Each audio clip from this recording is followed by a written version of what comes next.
അപ്പൊ നമ്മളുടെ coconut lime തയ്യാറായിട്ടുണ്ട്. അപ്പൊ എല്ലാവരും വീട്ടിലൊന്ന് ട്രൈ ചെയ്യുക.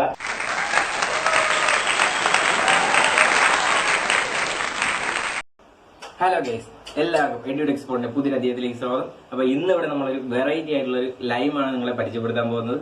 കോക്കനട്ട് കൊണ്ടുള്ള ലൈം നമുക്ക് എല്ലാവർക്കും ഇവിടെ വീടുകളിലെല്ലാം സുപരിചിതമായ ഒരു സാധനമാണ്. അപ്പൊ അതുകൊണ്ടൊരു വെറൈറ്റി ഡിഷ്.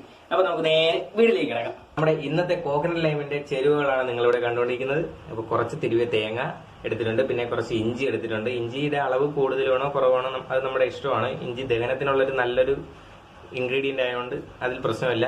പിന്നെ ഒരു നാരങ്ങ എടുത്തിട്ടുണ്ട്. അപ്പോൾ ഇതൊക്കെയാണ് നമ്മുടെ മെയിൻ ഇൻഗ്രീഡിയന്റ്. അപ്പോൾ ഇത് നമുക്കിനി ഓർഡർ അനുസരിച്ച് എങ്ങനെയാണ് ലൈം ഉണ്ടാക്കുന്നതെന്ന് നോക്കാം. ആദ്യം നമുക്ക് ഇതിലേക്ക് കുറച്ച് തിരുവി വെച്ചിരിക്കുന്ന തേങ്ങ ചേർക്കാം.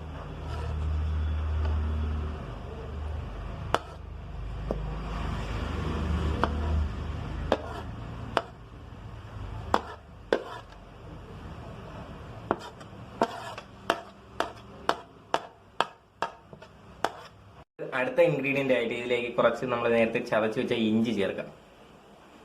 ഇനി നമുക്ക് നാരങ്ങ ആഡ് ചെയ്യണം. ഇതിലേക്ക് നാരങ്ങ നീരായിട്ടോ നാരങ്ങ ആയിട്ടോ നമുക്ക് ആഡ് ചെയ്യാം.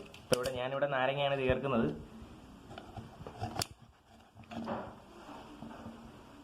അപ്പോൾ അതിന്റെ കുരു നന്നായി കളഞ്ഞിരിക്കണം കേട്ടോ ചേർക്കുമ്പോൾ, അല്ലെങ്കിൽ കുരു കൂടി ഉണ്ടെങ്കിൽ കുറച്ച് കരിക്കും. പിന്നെ തൊലിയോടെയാണ് ചേർക്കുന്നതെങ്കിൽ നിങ്ങൾ മിക്സിയിൽ അടിക്കുമ്പോൾ കുറച്ച് അടിക്കാവും. കൂടുതൽ അടിച്ചാൽ തൊലി കിടക്കുന്നതുകൊണ്ട് കുറച്ച് കയ്പ്പ് വരാൻ സാധ്യതയുണ്ട്.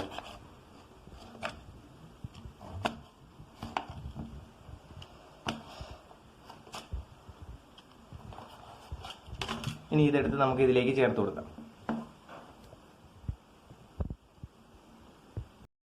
എല്ലാവരും ഒന്ന് ക്ഷമിക്കുക, നേരത്തെ ഞാനൊരു ഇൻഗ്രീഡിയൻ്റ് കാര്യം നിങ്ങളോട് പറയാൻ വിട്ടുപോയി. അപ്പോൾ അതാണ് പഞ്ചസാര നമ്മുടെ ആവശ്യത്തിനനുസരിച്ച് ചേർക്കാം. ഞാനിവിടെ ഒരു കപ്പ് പഞ്ചസാരയാണ് എടുത്തിരിക്കുന്നത്. മധുരം കൂടുതൽ ആവശ്യമുള്ളവർക്ക് കൂടുതൽ മധുരം ചേർക്കാവുന്നതാണ്. പിന്നെ നാരങ്ങയുടെ തൊലി കൂടെ ഇട്ട് അടിക്കുന്നത് കൊണ്ട് കുറച്ചധികം മധുരം ചേർത്ത് കഴിഞ്ഞാലും കുഴപ്പം വരത്തില്ല. നമ്മുടെ ഇൻഗ്രീഡിയൻസ് എല്ലാം വെച്ചുകൊണ്ട് ആദ്യം നമ്മളൊന്ന് ചതച്ചെടുത്തിട്ടുണ്ട്. ഇനി ഇതിലേക്ക് നമ്മുടെ ആവശ്യത്തിനനുസരിച്ച് വെള്ളം ചേർക്കുക. വെള്ളം ഇപ്പോൾ കൂടിപ്പോയി കഴിഞ്ഞാൽ കുഴപ്പമില്ല. നമ്മൾ അതിനനുസരിച്ച് മധുരം കൂട്ടണമെങ്കിൽ പഞ്ചസാര കൂടി ഒന്ന് ആഡ് ചെയ്ത് കൊടുത്താൽ മതി. അപ്പോൾ നമുക്ക് വെള്ളം ചേർക്കാം. വെള്ളം ചേർത്ത് ഒരു റൗണ്ട് കൂടി ഒന്ന് മിക്സിയിൽ ഒന്ന് അടിച്ചെടുത്തിട്ട് വരാം.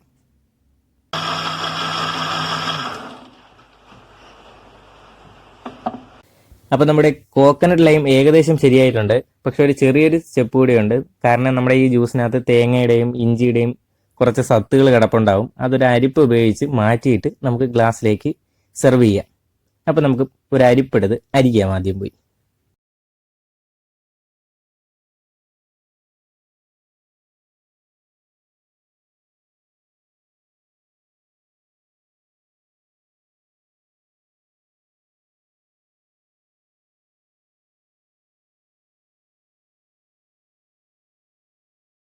ഞാൻ നേരത്തെ പറഞ്ഞായിരുന്നു കുറച്ച് കട്ടിയുള്ള ഒരു ജ്യൂസാണ് നമുക്കിപ്പോൾ കിട്ടിയിരിക്കുന്നത്. അതുകൊണ്ടാണ് നമ്മൾ അരിപ്പ് ഉപയോഗിച്ച് അരിച്ചെടുക്കുന്നത്.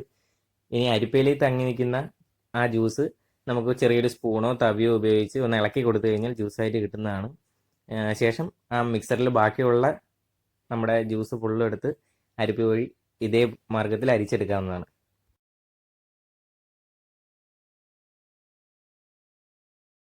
അപ്പോൾ നമ്മുടെ കോക്കനട്ട് ലൈം ഏകദേശം തയ്യാറായിട്ടുണ്ട്. അപ്പം നമുക്ക് ഇത് ഗ്ലാസ്സിലേക്ക് മാറ്റാം.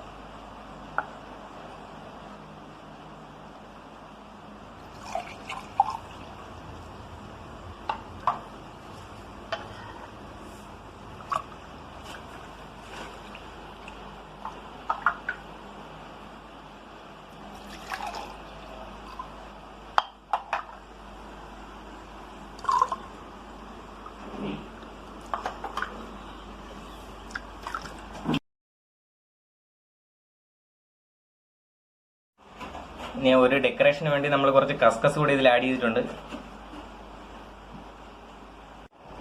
അപ്പൊ നമ്മളുടെ കോക്കനട്ട് ലൈം തയ്യാറായിട്ടുണ്ട്. അപ്പൊ എല്ലാവരും വീട്ടിലൊന്ന് ട്രൈ ചെയ്യുക.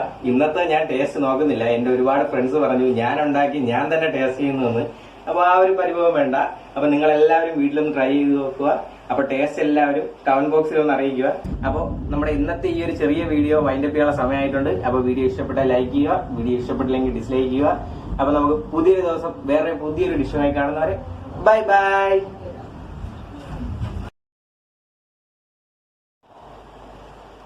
അപ്പൊ ഇതാണ് നമ്മളിപ്പോ വീട്ടിൽ ട്രൈ ചെയ്ത കോക്കനട്ട് ലൈം എന്ന് പറഞ്ഞ ഒരു ഡ്രിങ്ക്. അപ്പൊ നിങ്ങൾ എല്ലാവരും വീഡിയോ ഒന്ന് ട്രൈ ചെയ്തോളൂ.